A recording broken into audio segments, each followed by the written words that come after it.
သူ့အဖေကငါးကိုတက်ခါနီးမှာကောင်လေးကငါးမျက်လုံးထဲကမျက်ရည်တွေစီးကျလာတာကိုမြင်လိုက်ရတယ်ဗျာစိတ်သဘောထားကောင်းတဲ့သူကသူ့အဖေပြင်ထွက်သွားတာကိုစောင့်ပြီးငါးကိုကန်ထဲပြန်တက်သွားခဲ့တယ်ဒါပေမဲ့နောက်တစ်စက္ကန့်မှာပဲသူ့အသက်ကိုကယ်ခဲ့တဲ့ကျေးဇူးဆက်တဲ့အနေနဲ့အဲ့ဒီငါးကြီးကတန်ချေးတက်နေတဲ့မီးဖိုချောင်းသုံးသားတစ်ချောင်းကိုယူလာပေးခဲ့တယ်ကောင်လေးကဓာတ်ကိုကိုင်းလိုက်တာနဲ့ဓာတ်ပေါ်ကတန်ချေးတွေအကုန်ပြက်ကုန်ပြီးဓာတ်သွားကရွှေရောင်တောက်ပသွားတယ်ပြီးတော့ချက်ပြုတ်နေပေါင်းများစွာကသူ့ကောင်းထဲကိုရောက်လာခဲ့တယ်မကြခင်မှာပဲကောင်လေးကချက်ပြုတ်နေတိုင်းကိုကျွမ်းကျင်လာခဲ့တယ်လူတိုင်းကသူဟာနာမည်ကျော်စဖို့မှုတစ်ယောက်ဖြစ်လာမယ်လို့ထင်ခဲ့ကြတယ်ဗျာနောက်ထပ်ချက်ပြုတ်ခြင်းရဲ့နက်ဖျားပေါ်ဒါပေမဲ့သူကြီးလာတော့မီချယ်လင်စားတောက်ဆိုင်လေးမှာတာမန်စဖို့မှုတစ်ယောက်ဖြစ်သွားခဲ့တယ်သူကစတိတ်တို့ပါစတာတို့အစားမိသားစုရဲ့ငရုတ်ကောင်းဆက်ဆက်ဟင်းချိုကိုနေ့တိုင်းချက်တယ်လူတိုင်းအံ့ဩသွားအောင်ကိုဖောက်တယ်တွေအများကြီးဆွဲဆောင်နိုင်ခဲ့ပြီးရပိုင်းတွင်းမှာပဲဆိုင်ကိုသူကျွဲသွားအောင်ကူညီပေးခဲ့တယ်ဒါပေမဲ့လစာထုတ်တဲ့နေ့မှာတော့ဘော့စ်ရဲ့မိမကအကျွေးအားလုံးကမီချယ်လင်စဖို့မှုတွေကြောင့်လို့ထင်ခဲ့တယ်သူမကသူ့ရဲ့ငရုတ်ကောင်းဆက်ဆက်ဟင်းချိုကဆိုင်ရဲ့ပုံရိပ်ကိုကြားစေတယ်လို့ပြောပြီးဒေါ်လာ900ကိုအတင်းအဓမ္မဖြတ်တောက်ခဲ့တယ်သူလစာတွေကပေါ့နော်ဒီလစာက2500ရမှာကိုတဲ့အစားအသောက်အိမ်ငါးခမီတာခတွေနှုတ်လိုက်တော့2000ပဲရတာလေဗျာအန်တီကအစားအသောက်နဲ့အိမ်ငါးခမနှုတ်ဘူးဆိုဘာဖြစ်လို့နှုတ်တာလဲပတ်စံပေးပြီးပြောရဲသေးတာလားတဲ့သူကသူတို့စီမှာစားပြီးနေရတယ်ဘာဖြစ်လဲငရုတ်ကောင်းဟင်းချိုချက်ရုံမရှိတဲ့သူက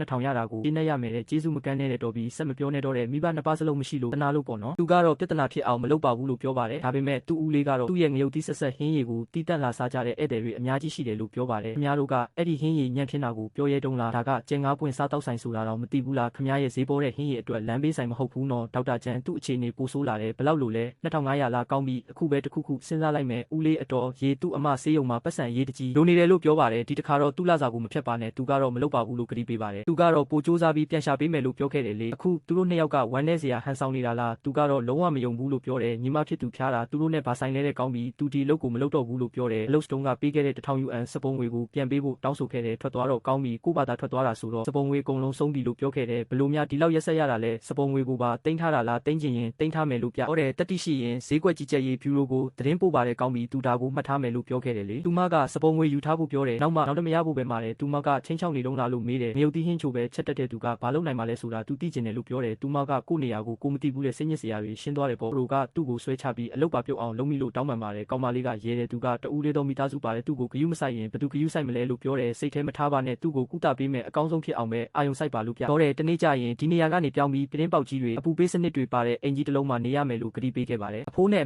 အဖေတို့ရေသူအသုံးမကျဘူးလို့ခံစားရတယ်ဗျသူဂျော်နီကိုပါသူ့နဲ့အတူဒုက္ခရောက်စေခဲ့တဲ့ဒီနေ့ကစပြီးလင်မီသားစုရဲ့ငရုတ်ကောင်းဟင်းချိုချက်နီးကိုဆက်ပြီးညီမလေးရဲ့စေကူတာစီအတွက်ပတ်စံရှာမယ်လို့ပြောတယ်သူတို့ကိုအထင်သေးပြီးအနိုင်ကျင့်တဲ့သူတိုင်းကိုနောက်တရအောင်လုပ်မယ်တဲ့ဗျငရုတ်ကောင်းဟင်းချိုရဲ့အသက်ကတော့အရသာရှိတဲ့ဟင်းရည်ပဲလက်ဆက်တဲ့တိုးသားနဲ့အမဲသားနဲ့လုပ်ရမှာမှုတိုင်းတွေနေ့စဉ်နဲ့ဂလူတင်တွေကလည်းပေါ်ဆလို့မရဘူးဂျုံမုံကလည်းဂလူတင်များများပါရမှာမဟုတ်ရင်အသားရည်ကမှန်မှာမဟုတ်ဘူးလေဒါပေမဲ့သူ့မှာဝန်တရားကျော်ပဲရှိတယ်ဗျတိတ်နိုင်တဲ့နေရာတိုင်းတိတ်တာပေါ့ဗျဒါရှောင်ချံမဟုတ်ဘူးလားဒီမှာဘာလုပ်နေတာလဲအသားဝယ်ပြီးဟင်းချိုလုပ်ဖို့မဟုတ်ဘူးလားအရင်ကသူလုပ်တဲ့ဟင်းချိုတောက်ဖူးတယ်အစ်အမှန်ပဲစန်တီကြီးသူဖူမှန်နိုင်ကနေနှုတ်ထွက်ခဲ့ပြီးနှုတ်ထွက်တယ်ဟုတ်လားဘာဖြစ်လို့လဲလူတွေအများကြီးကသူ့ဟင်းချိုကြောင့်သွားခဲ့ကြတာလေသူ့ရက်ဆက်တဲ့ဦးလေးနဲ့အတော်ကလစာအမြဲဖြစ်တယ်လို့ကြားတယ်တိတ်ယူလိုက်သူ့အတွက်ခက်ခဲနေမှန်းသိတယ်ဒီအသားကိုလက်ဆောင်လို့သဘောထားလိုက်ပါနောက်တစ်ချိန်အောင်မြင်လာရင်ဟင်းချိုဖိတ်ကြွေပါဦးသူ့ကိုလည်းယူသွားပါကောင်းမစိတ်မပူပါနဲ့အမှုပညာသမားစစ်ကငတ်မှာမဟုတ်ဘူးကျေးဇူးတင်ပါတယ်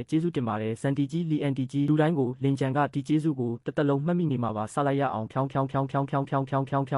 အဖိုးကတစ်ချိန်ကပြောခဲ့တဲ့အစီနဲ့ငရုတ်ကောင်းဟင်းချိုကိုဝါလို့ကောင်းအောင်လုပ်ချင်ရင်မုတ်သားကတော့